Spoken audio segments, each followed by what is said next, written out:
About 20 years ago now, my wife and I decided that we need more room for our family, so we picked out a house for sale that was within our budget and then went through the process of purchasing it and moving in. Now to us, the house was perfect for ourselves and our two kids, named Lily and Max. They loved their new bedrooms, they loved the backyard and its outdoor pool, and it was actually western facing too, so we could sit out there and enjoy the sunset every night. And the neighborhood was quiet, with friendly people who waved if they passed while I was mowing the front lawn. And it felt like our own little slice of paradise, a place where nothing bad could really happen. We were happy and I thought that we'd found our forever home. Now weeks and weeks went by and everything stayed great. The kids played in the yard while my wife got accustomed to the new kitchen, and I was as happy as all heck with the size of the new garage.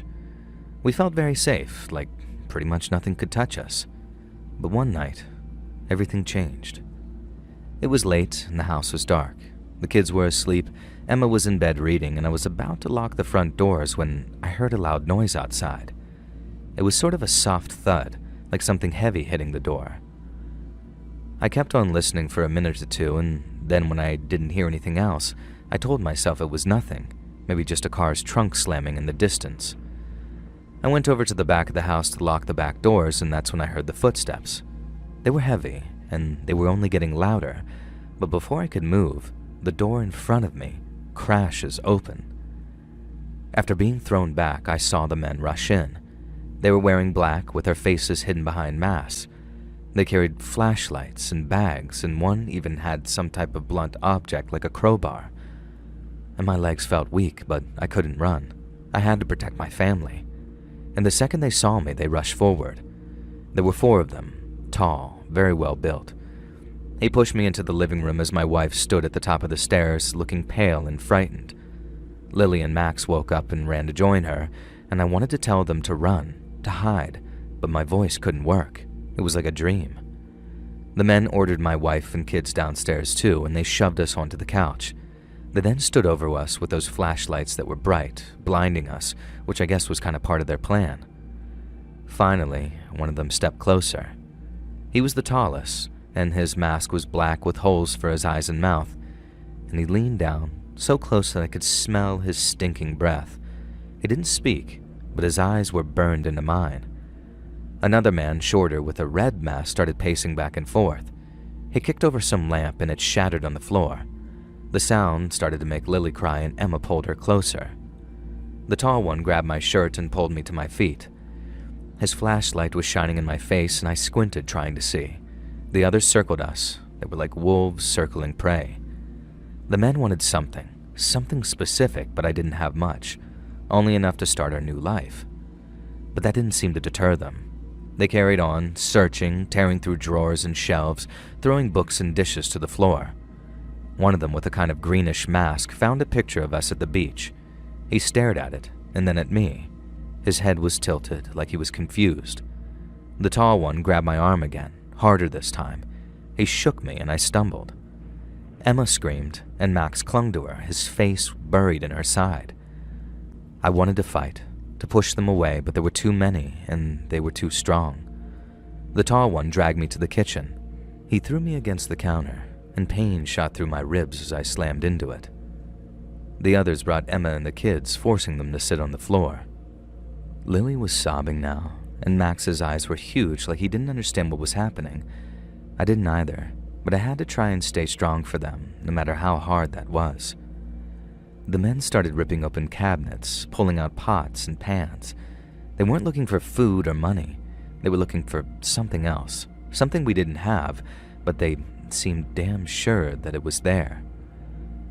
I remember how the short one in the greenish mask suddenly stopped and pulled one of our kitchen knives from the block that held it. Emma gasped and I felt sick. The knife was long and sharp, and as he held it close to her face, my hands shook and my legs were feeling like jelly. The tall one grabbed me again, his fingers digging into my arm. He leaned close and his mask was brushing my cheek, and I could hear his breathing, very fast and heavy. They wanted something that was hidden, but they didn't say what, and I didn't know what they meant. We had no gold, no jewels, no valuable secrets hidden anywhere. That was a brand new home, our new start. All the money we had in the world was in its foundations, not in the walls or the closets. I tried to think, to remember if we found anything strange in that house, but nothing could come to mind. Just boxes and paint cans and old furniture from the last owners. I told the men that much, but they didn't believe a word of what I'd said. The one with the knife stepped closer to Emma, and my world started to go dark. I couldn't breathe. I couldn't let them hurt her or the kids. The man in the green mask stopped again. He was looking at the picture, then at us. He grabbed the tall one's arm and pointed at me. They stepped back, their heads close together. I couldn't hear them, but they were arguing in whispers before one of them suddenly said, "Shut this up! It's not here!" The tall one shook his head, but the green masked man kept pointing. He picked up another picture, one of us moving in, and stared at it. His shoulders were slumped and he dropped the picture. The others froze, watching the two guys argue. Then suddenly they backed away. The tall one let go of me and I fell to my knees. The man with the knife lowered it, stepping back. They looked at each other and then at us, and then without a word, they turned and walked out no faster than they'd come in. The house was silent except for my daughter's sobs and my heavy breathing. Emma crawled over to me and we held the kids tight. My hands were shaking as I checked them for cuts and bruises, and everyone was okay. We were just terrified. I called the police. They came pretty quickly. Their lights were flashing through the windows as we went out to meet them. They searched the house and the yard and the street outside. They found footprints in the mud, but that was pretty much it. These men were gone. The police asked questions, wrote things down, and promised to look for them. But from what I told them, and I agreed with this, they said it was a mistake, that the men thought we were someone else. Maybe the last owners, maybe someone with some valuables hidden somewhere, but they didn't know who. The police never found the men, no one was arrested, and we fixed the broken lamp and cleaned up the mess. The house didn't feel like paradise anymore. Emma stopped humming all cheerfully in the kitchen, and the kids didn't really want to play outside anymore. We locked the doors, checked the windows, and slept with the lights on, and I started keeping a gun in the bedside drawer just in case. The neighborhood stayed very quiet, and nobody else was hurt, but I really couldn't shake the fear. Watching out the windows and the doors and that dark driveway out front, I wanted to protect my family, to make our home safe again in all the ways I'd failed the first time. But deep down, I knew that it would never feel the same. Paradise was gone, and all we had left were the memories and that endless fear.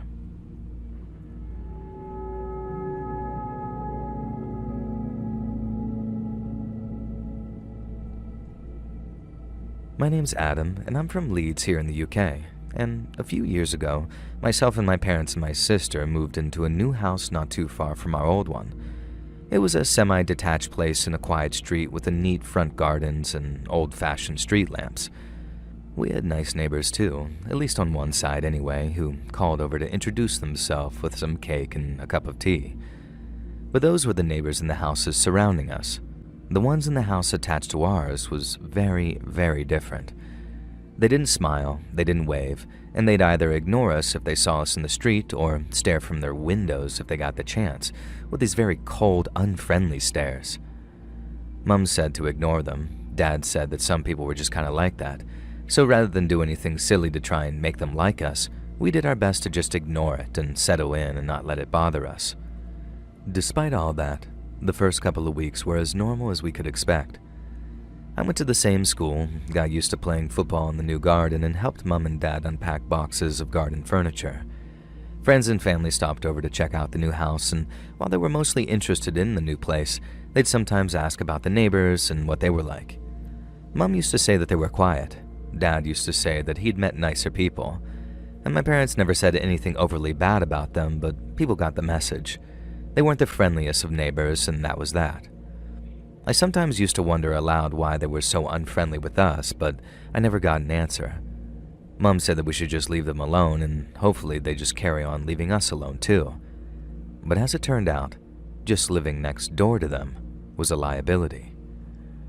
One night I was up in my room playing a bit of FIFA when I heard these noises outside. It sounded like car doors slamming, footsteps on the path outside, and low voices. It sounded extremely suspicious, so I got up and peeked out my window to see what was going on. In the driveway of the house next door, I saw shadows moving in the dark. I couldn't see faces, just sort of hooded shapes moving around. Then seconds later, the shapes piled into a car and sped off. I told myself it was nothing, that maybe the neighbors just had some late visitors, and then I went back to playing video games. But not before leaving my window open, something I look back on as a kind of like fate at this point. I say that because maybe only a minute or two later, I started smelling something burning, and then I heard the shouts outside. I ran to the window and saw flames all over the front door of our attached neighbor. Not just inside either, outside too, with these bright orange and yellow flames making their driveway glow as smoke climbed into the air. I grabbed my phone and called 999. Then, when Dad heard me asking for the fire brigade, he came running to see what was happening. He took one look at the flames and then shouted at us to get out of the house. All of us ran outside right away, grabbing only what was essential before standing on the pavement in our socks or bare feet. It seemed like the whole neighborhood was gathered out there by then, watching from their driveways or the street outside their homes. Apparently, the neighbors that had been targeted weren't home. We knew because their car was gone. But just the thought of them being targeted like that was still deeply shocking to us. A few minutes later, the fire engines arrived and men in heavy gear jumped out before hosing down the flames. Everyone cheered when the firemen finally put out the fire, but the neighbor's house was still a mess. The firemen checked our house too to make sure that there was no danger or risk or anything. They said the fire hadn't spread to our side, but the smell of smoke still clung to everything and made it so we couldn't just kind of carry on and try to forget. We went back inside, but I couldn't get to sleep for ages thanks to the adrenaline and that grim burn smell. The next day, some police stopped by to ask questions and take statements. I don't think they even finished before word got around to us. The fire wasn't some accident. It was a deliberate attack, just like we'd suspected. And that was the first time that I heard the word arson, and it wouldn't be the last. The only questions left were things like, who would do something like that and for what reason? And then, we heard about the other fire. Just a few nights before ours, a house on the other side of the city had burned in an almost identical arson attack, and it didn't take long before the police started to think that the two fires were somehow connected. Everyone reckoned that it must have been some kind of retaliation, and the fact that neighbors weren't home at the time made us think they probably knew that it was coming and probably knew who did it too. It probably explained why they were so standoffish with us too. If they had those kinds of beefs going with people, it was probably just their default setting to be wary and cautious of strangers.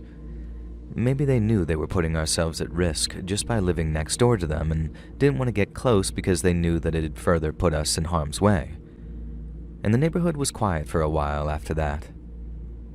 As the one who saw the fire start, I couldn't help but feel jumpy at times. Every noise made me think of footsteps or car doors. Mom and Dad tried to act normal, but I saw them watching the street too, especially when the moving truck showed up and started helping the neighbors move out.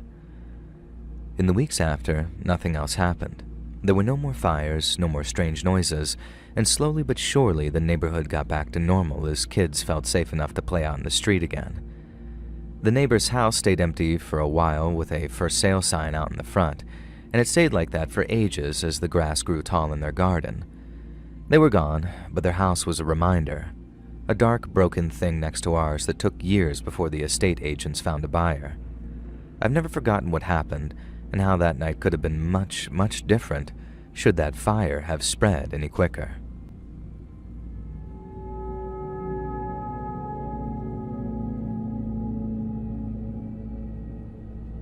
Many, many years ago now, when our son was barely out of diapers, me and my kid's mom moved into a real nice duplex out in the suburbs. It was on a quiet street, and the neighbors were quite friendly, and some even actually came over to help us unpack. Now, the guy in the home next door didn't show up, but when we heard that he was some elderly widower who didn't get around so easily anymore, we obviously gave him an instant pass. Now, our son Luke loved the big backyard and pool that we now had. He loved his new bedroom too, but what he didn't love was the big old closet with its sliding wooden doors. He seemed almost cautious of it right away. But then a few nights after we settled in, Luke started acting very strange about his new closet. At first, he said that he wanted to keep it open, so he could see that there were no monsters in there. But then later, he said that he wanted to sleep with it closed because someone was inside the closet and they would watch him whenever we left him alone. I thought that it was just the new house making him nervous, and that his big old imagination was just getting the better of him. And so that night, to help him feel safe, I started what became a regular bedtime routine. Every night I checked his closet for monsters, I opened the doors, rustled his clothes a little, and showed him how aside from them, it was completely empty. I'd then shut the closet, tuck him into bed, and then maybe sit in the chair and read him a bedtime story until he fell asleep. It worked for him, and he slept like the dead from then on. But for me, that feeling of unease never entirely went away.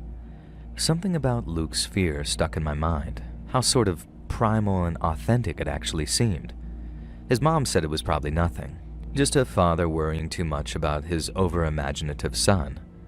But still, I kept checking the closet every night during our little routine, which I increasingly realized wasn't for him anymore, it was for me.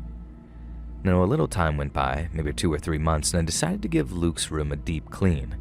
The house was old, the kind of place where dust settled just about everywhere, so I vacuumed the carpet, wiped all the windows down, and cleaned under his bed too. And then once I was done, I moved to the closet. As I swept the floor, I noticed something against the back wall.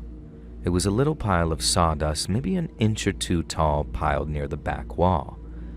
Since I didn't remember seeing sawdust when we moved in, I pushed Luke's clothes aside and looked closer. And then, in that dim light, I saw it, clear as day. A small hole in the wall near the floor, about the size of a coin. There wasn't any light coming through at the time, but it was there all right. I remember my heart rate going into overdrive as these dual feelings of disgust and anger rose up inside me. The hole looked like it went straight through, so I grabbed a flashlight and shined it inside, and that's how I figured out that there was some kind of cover on the other side, something to hide it when it wasn't in use. But I knew someone could see through it if they removed the cover. The wall was shared with the neighbor's house, that elderly widower who lived on the other side of that duplex. I thought about them moving away the paper or card or whatever it was and watching my boy as he slept, and my hands shook as I thought about that. My son hadn't been imagining things. Someone really had been watching him. And so I sat back, staring at that hole. My head was pounding as 1,000 different thoughts raced around in my mind all at once. We never saw that widower much. He was mostly just sort of shadows moving behind curtains, but the thought of him watching my son made me feel sick to my stomach, but not just sick, angry too. I wanted to scream, to run next door and demand answers before taking some well-deserved retribution. But I stopped myself. I knew how it would end. If I confronted him, I wouldn't stay calm and I'd end up in jail for sure. I could feel the anger building, the kind that didn't stop. I'd hurt someone, or worse, for Luke's sake. I couldn't let that happen. I decided that I didn't want that guy to know that I knew, if that made any sense. I wanted to try and actually catch him doing something, maybe on camera, so I had actual evidence of the crime. I went to the garage, found some wood filler and a putty knife, and then worked fast to fill it in and cover it over. I then checked the wall for other holes, and when I didn't find any, I moved Luke's clothes back and swept away the sawdust. The closet looked normal again, but I didn't feel any better. What kind of person drills a hole to watch a child, and how the hell was I going to catch him in the act? My hands clenched into angry fists every time I thought about it, and I only stopped feeling murderously angry after I spoke to Luke's mom about it. And that night, I checked his closet like I always did. My son didn't know about the hole, and there was no way in hell that I was about to tell him on an account of not wanting to scare him. So I tucked him in, turned off the light, and watched him fall asleep as usual. But unlike him, I couldn't relax. Even though the hole was gone, I kept imagining the widower's eyes on the other side of the wall. I imagined him kneeling down and moving away the cover and cursing as he realized someone had gotten wise to his plan. A part of me thought that I'd have him backing off for a while, but I also knew that if he did it once, he was probably going to do it again. I started checking the closet more, during the day too. I'd slid the doors open and stare at the wall, waiting for something to happen or to hear something moving on the other side, but I never saw or heard anything. And the stress of it started to affect my sleep. I started locking the windows and back door every night, and something I never did before. I told myself it was to keep my son safe, but the truth is, I was scared too. Luke's mom felt the same way. She was furious, but she also knew that it was better not to escalate, as any sort of confrontation might go very wrong and very fast. If this guy was willing to drill a hole in the wall to spy on our kid, what else was he willing to do? I never felt the same in that house afterwards, and I never felt the same about that supposedly sweet old widower either. I wanted to catch him doing something, anything to prove what I knew. I paid to have some security cameras installed, which were super expensive compared to those Ring doorbells you can buy these days, and I thought that it'd be worth the investment, but the guy next door never did anything on any cameras. His house stayed dark, with his curtains always closed. I thought about calling the police, purely just to warn them that I thought our neighbor was a creep. But not only had I removed what little evidence I had, I also wasn't sure how to phrase things to avoid sounding like some paranoid a-hole bullying his elderly neighbor. I felt like an idiot, and I still do, actually, but I kept quiet. I started sleeping with a baseball bat next to my bed, and I told myself it was just for home defense, but deep down, I knew I was ready to use it for home offense. If I heard someone in Luke's room, if I even so much as heard someone creeping around outside, I wouldn't hesitate. I even got excited about the idea of catching the guy, excited about the idea of smashing his head in, and that scared me almost as much as the hole. And after a couple of minutes went by and still nothing had happened, I started to relax a little. There had been no new holes, no strange noises. Luke hadn't talked about being watched in a while, and the only disturbed sleeps we got were when we'd had an unrelated nightmare. The routine definitely helped a lot in that continual process of checking the closet before tucking him in, but I never stopped checking that wall. I'd run my hand over the spot where the hole was, making sure it was still sealed, but it always was. And then one day I saw a truck outside the widower's house. No goodbye, no explanation, and the house stayed empty, and it took a while, but we actually heard that he'd passed away. And as horrible as it is to say, I actually felt relief. The hole was gone, and so was the sicko who put it in there. But the fact that it even happened in the first place, that there's people out there who'd think to do something like that, that's something I'll never be able to come to terms with.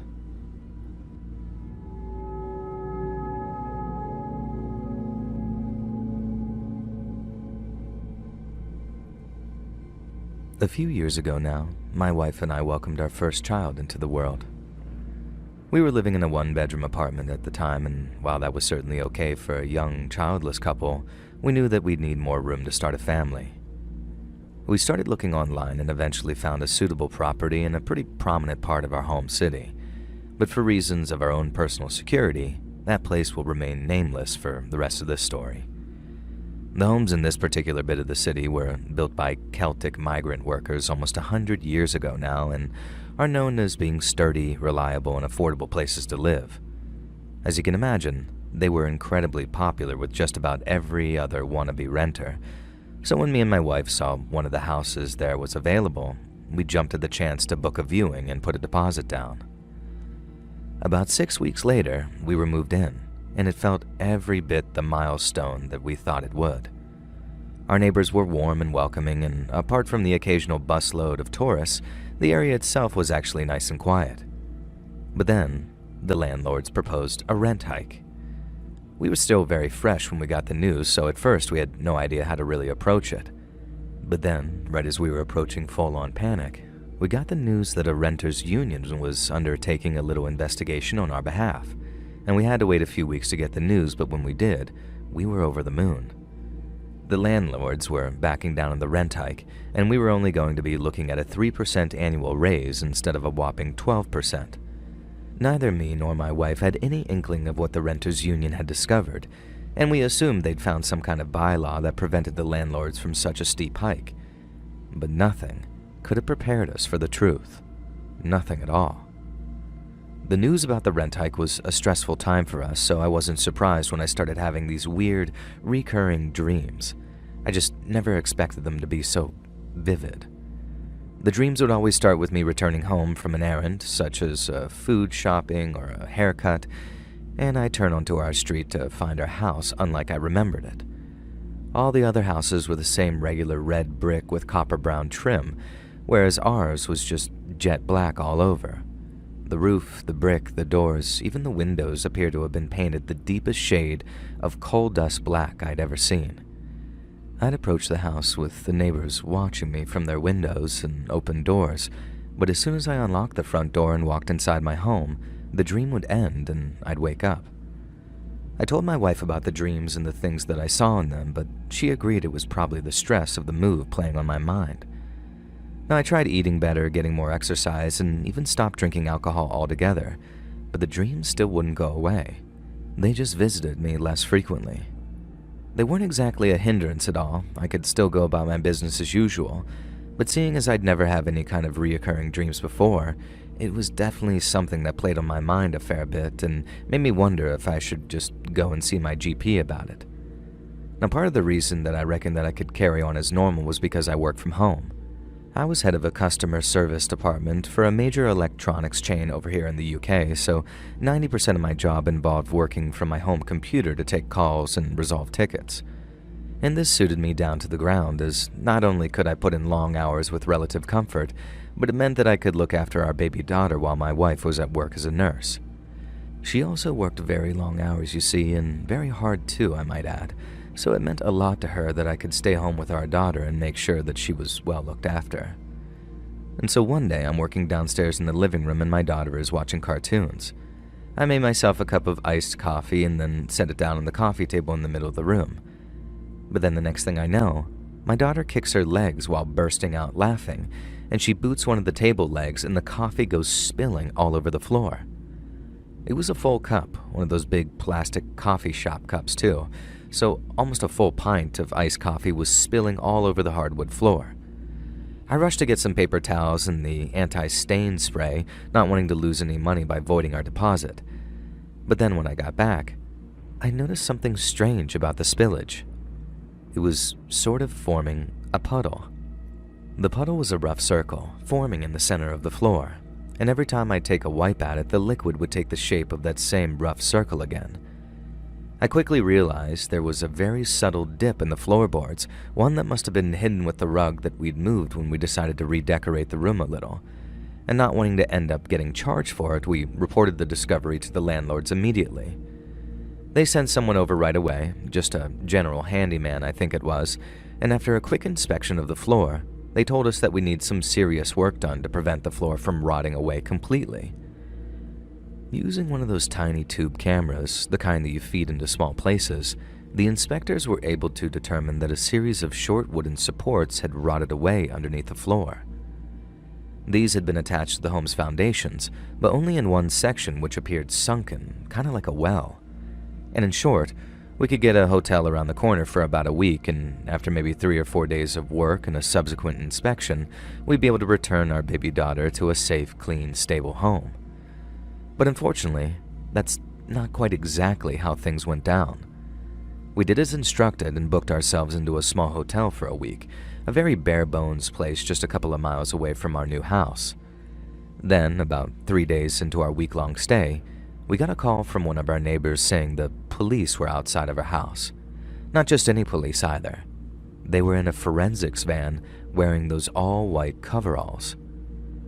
I drove over as soon as the wife got home from the gym because obviously I needed to know what was happening in our new house. But when I got there, the police turned me away at the door. They'd take my phone number and they'd be in touch once they knew what the situation was. But for the time being, we were in the dark and I had to stay away. It took a week before the landlords called us to let us know that the work was completed. When they did, I demanded a personal inspection before we moved back in, and the woman who called agreed to share everything she knew when I met her at the house. When I arrived, a brand new matching floor had been installed, and everything looked just as I remembered it. I obviously didn't test the new floor by pouring a drink over it, but I was assured that the foundations had been renovated and that the issue was now resolved. It was then that I asked what caused the police to come round, because if it was serious enough to involve the law, it was serious enough that we needed to know about it too. And that's when the woman sat me down over a cup of tea and laid it all out for me. First thing, they were offering a rent freeze for 3 years if we promised not to talk about this until after we'd moved out. And since we've been moved out of that house for a number of years now, I'm obviously free to talk about it now. The second thing was that the woman had sworn statements from not one, but 2 council-approved structural engineers, both of whom were happy to attest to our home's safety and security. So if we did choose to move back in, we could sleep soundly knowing that there were no structural issues. Those were all well and good, but what I wanted more than anything to know was to find out what was under our floor. And then after signing my half of a 36-month rental agreement, she spilled the beans quite spectacularly. Almost 100 years ago, when the streets and the houses were still brand new, a family had welcomed a child into the world, but this child was not one they had expected. I can't remember exactly what the poor child's condition was. I'm not even sure the authorities had it entirely sussed out either, but it was clear that whatever it was as debilitating as it was severe. She couldn't walk like other children, she couldn't talk like other children, and by every estimation, she didn't act like other children either. Then, as a result, she never made it into double-digit ages. It's also clear that whatever happened to the poor girl, her parents couldn't find it in themselves to take her to the local cemetery. Maybe it was just too expensive to hire an undertaker or whatever, and maybe they had a hand in her death. Either way, they evidently decided the best place for their dearly departed daughter was under the house they built with their own hands. Since there was no one left alive to question and no one left alive to charge, the police simply moved the girl's remains someplace that they could properly dispose of her. After that, they closed their investigation and allowed the renovations to recommence. Then, after a week or so later, there I was, sitting in that exact same space, talking myself back into moving back in. There was just enough time for us to back out if we really wanted to. My wife still had to sign her part of the form as the second adult occupant, but even once I'd explained the whole situation to her, she thought the same thing I did. It was too late to start the whole process of moving again. Doing it one time had been exhausting, so facing it all over again was just kind of unthinkable, even if that did mean staying in a house where the 100-year-old corpse of a severely disabled girl had been recently found. Once my wife had signed her half of the paperwork, we moved back in the next day, and over the next couple of weeks, I stopped having those weird dreams where I'd find our house had turned that sort of inky shade of black. The scariest part of the recurring dream was this. I'm a grounded scientific guy, but I don't have a hard time explaining the dream. Before the renovations, when there was an illegal burial site under our house, who knows what kind of mold or spores or decay could have been drifting up from that sepulcher underneath our feet, affecting my mental state or that of my loved ones. I had dreams, similar dreams, but they were never quite the same. I'd turn onto our street after running whatever errand I'd been on, only to find our house looking the exact same as all the others. No one would be watching from their windows, no one would be peeking out from around their doors. I'd just walk inside as per usual and then wake up feeling refreshed and clear-headed. And things carried on like that for years, as if nothing had ever happened. And then one day, me and my wife decided that we wanted a little more room, and we moved into a 3-bedroom house a couple of miles away from the first. My daughter still doesn't know what they found or why we had to move out of that new house for a week, and I'm not sure she remembers any of it to begin with. Maybe I'll tell her one day, or maybe I'll show her the video you end up putting the story in if you do end up using this. Hopefully it'll make it an easier thing to handle, but I think the word hopefully is doing a lot of heavy lifting there.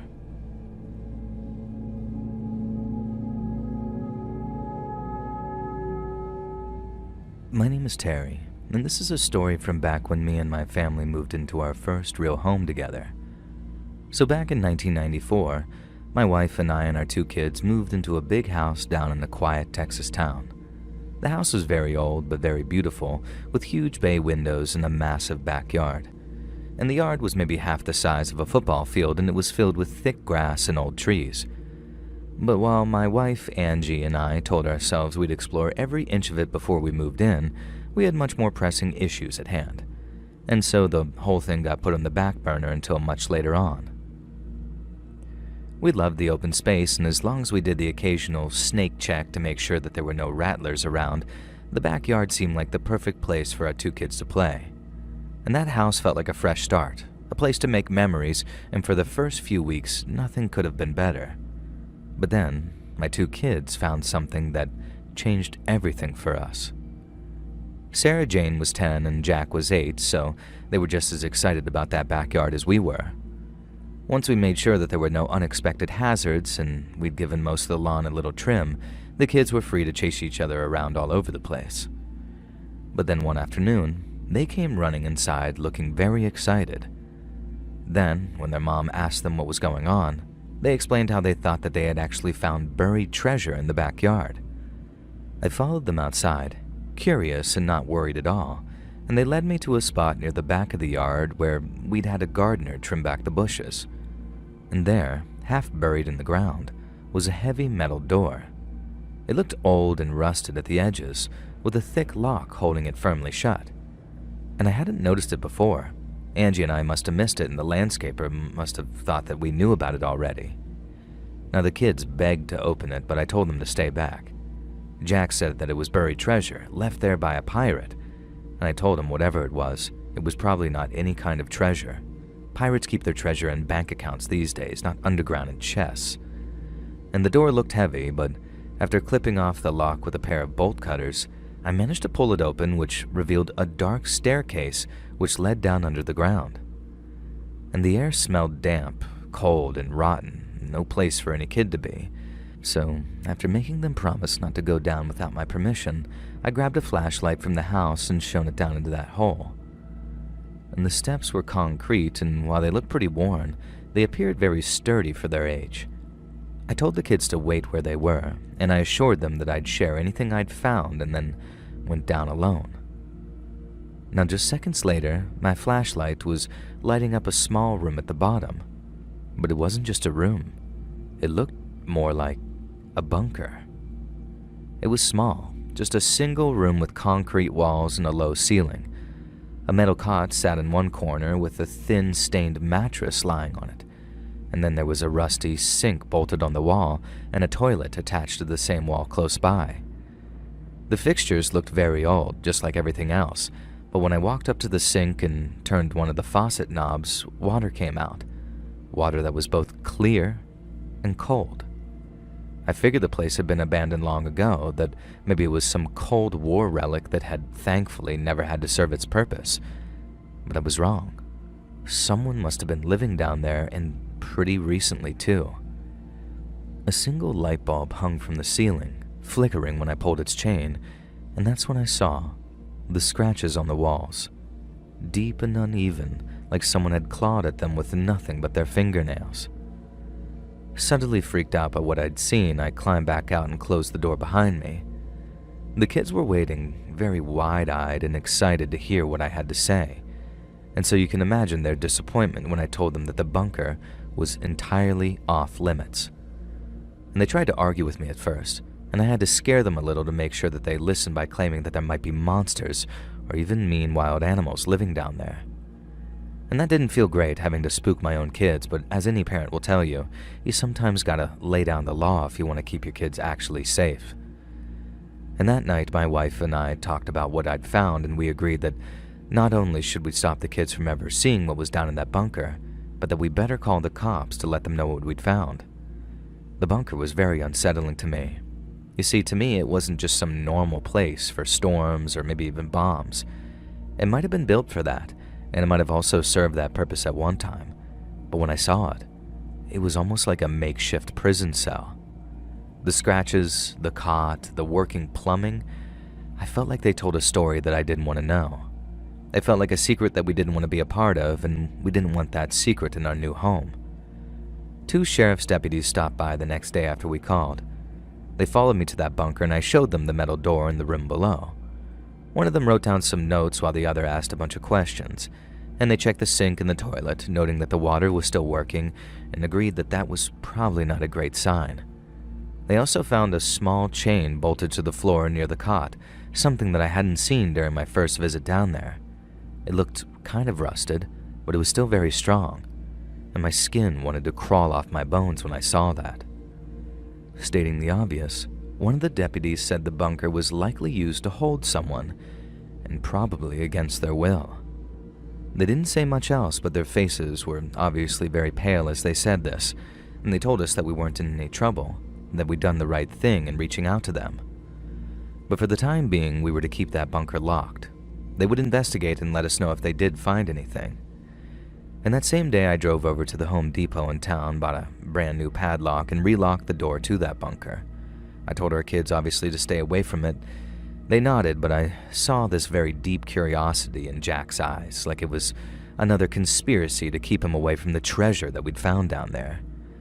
And it made me glad that I bought that padlock. It was the only thing stopping him from going down there and seeing all the stuff for himself. And at that age, seeing dark stuff like that can have a terrible effect on a child's mind. The house felt different because the yard didn't feel safe anymore, and I tried to forget it and move on, but every time I was out there in the yard, my mind went to that bunker and all those scratches on the wall. Who had been kept down there? For how long? And most importantly, why? The cops called us back a few days later, but they didn't have the answers we needed. They said they found no records of the bunker anywhere in any files or documents related to the property, and the home's previous owners also claimed no knowledge of it. They were all the way up in Oklahoma and had never visited the property. And then the folks who likely had it built were dead, and there were basically no one to talk to or question that had any solid answers for them. And as a result, the sheriff's department couldn't say who built it or when. And they also found no evidence of a crime, so even if there were folks around to arrest, there was really nothing to charge them with. They told us to keep it locked for safety reasons, and that naturally, we had the right to concrete it over if we wanted to, maybe to grow a lawn over it, anything we wanted. And I remember thanking them for the time, but also thinking that it was all just kind of pointless. That bunker stayed sealed, like a very dark secret that we kept buried in our backyard.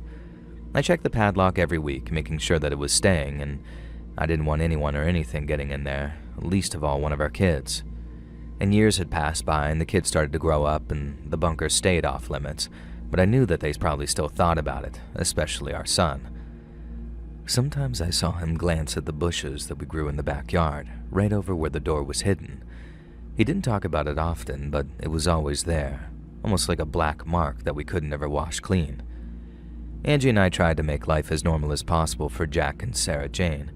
We had backyard barbecues, played some football, and succeeded in filling in the house with joy and laughter and some happy memories. But that bunker was always in the back of our minds, and how could it not be when it was just right under our feet?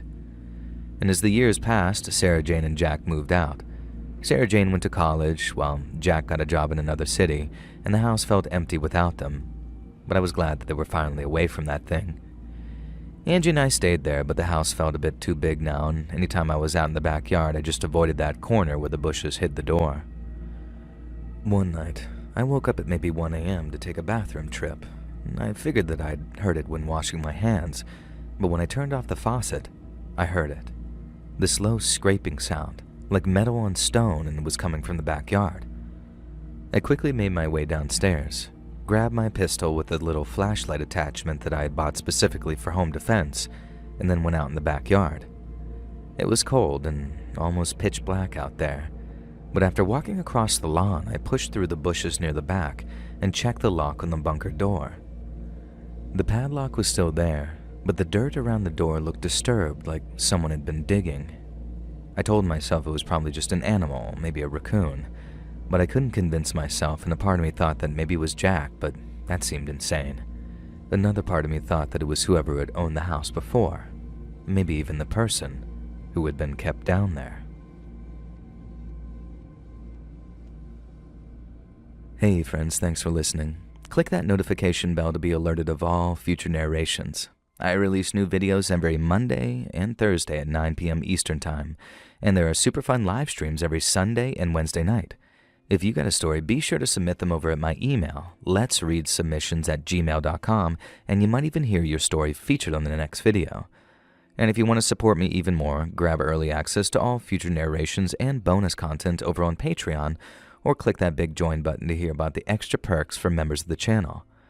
And check out the Let's Read podcast, where you can hear all of these stories in big compilations located anywhere you listen to podcasts. I also have a true crime channel called Saturn Soul. All links in the description below. Thanks so much, friends. And remember, your gray matter is turning blue.